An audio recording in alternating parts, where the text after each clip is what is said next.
Hey guys, welcome back to our channel. Today we're going to be talking about the movie Vesper, a dark and gritty story that deals with the struggles of living in a post-apocalyptic world. Vesper is an intense and thought-provoking film that is sure to stay with you long after the end credits roll. The movie stars Raffaella Chapman, who plays the lead role of Vesper, Richard Brake as Darius, who plays Vesper's dad, Eddie Marsan as Jonas, who plays Vesper's uncle and is the leader of the local gang, Rosie McEwen as Camellia, who is a citizen from the Citadel. The story follows Vesper, a teenager who's struggling to survive in the desolate world they now inhabit. She's smart and brilliant, a scientist, a whiz kid who's been trying to find a way to grow food for her and her father, and escape their current life and the hope of going to the Citadel. Throughout the film, not much was said about the Citadel, nor did the movie show how the Citadel looked like inside their bubble, but it appears to be a technologically advanced place where all the upper-class citizens are now living. It was also mentioned that the citizens of the Citadel have been living for hundreds of years. Her father, Jonas, who is paralyzed and bedridden throughout the movie, communicates and moves around the film through some sort of drone that allows him to plug into the device and remotely go wherever Vesper goes. The drone allows him to see, hear, and communicate with Vesper.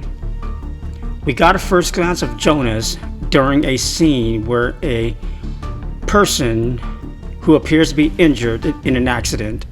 Her legs can be seen being pinned down by what looks like a structure that fell on her and had impaled her legs. At first glance, I thought she was some kind of mutant, or possibly an alien in nature, but not much was said about what she was. But they did mention that she was a Jug. This got me thinking, a Jug, what the hell is a Jug?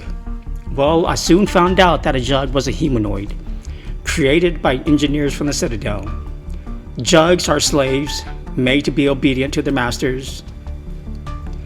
At one point of the movie, Vesper was able to steal some seeds from Jonas's farm. These seeds are supposed to be some kind of special seeds that if they can grow it, it'll spark a growth that'll never make them go hungry again.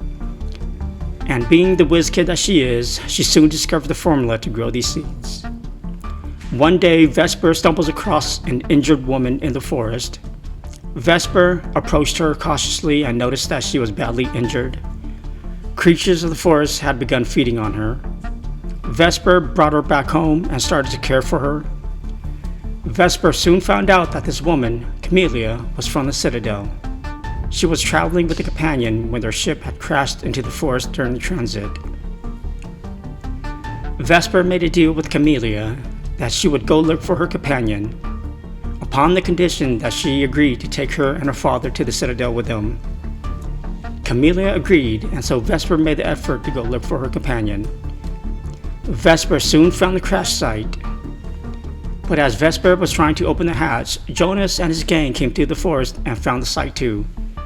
Jonas curiously asked Vesper how she knew about the downed ship, but Vesper played dumb and acted like she stumbled upon it by accident. They soon discovered that Camellia's companion was still alive, but Jonas being Jonas killed him.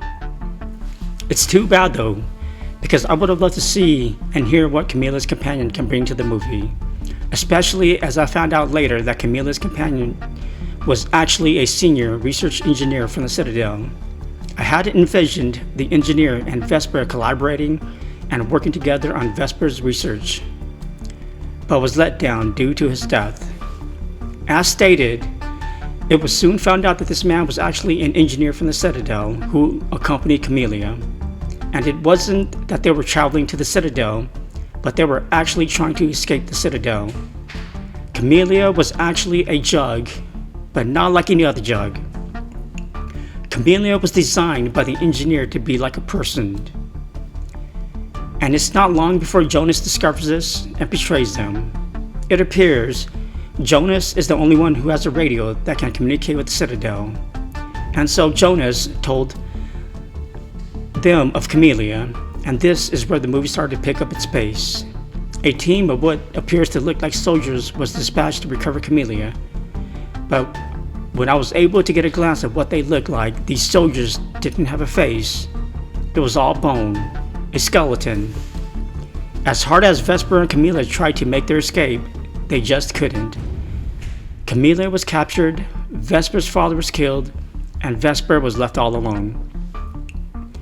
Toward the end of the movie, we get a glimpse of what the Citadel looks like, a highly technologically advanced civilization living inside a bubble.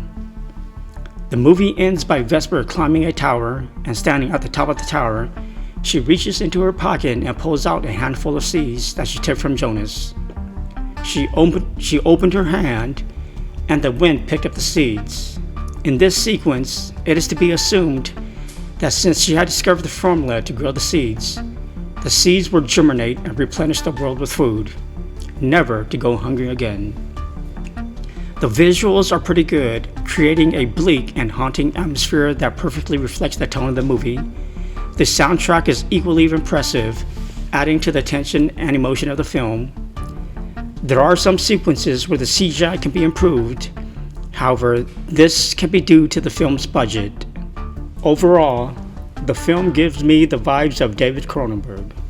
And if you've seen any of David Cronenberg's movies, you know what I'm talking about.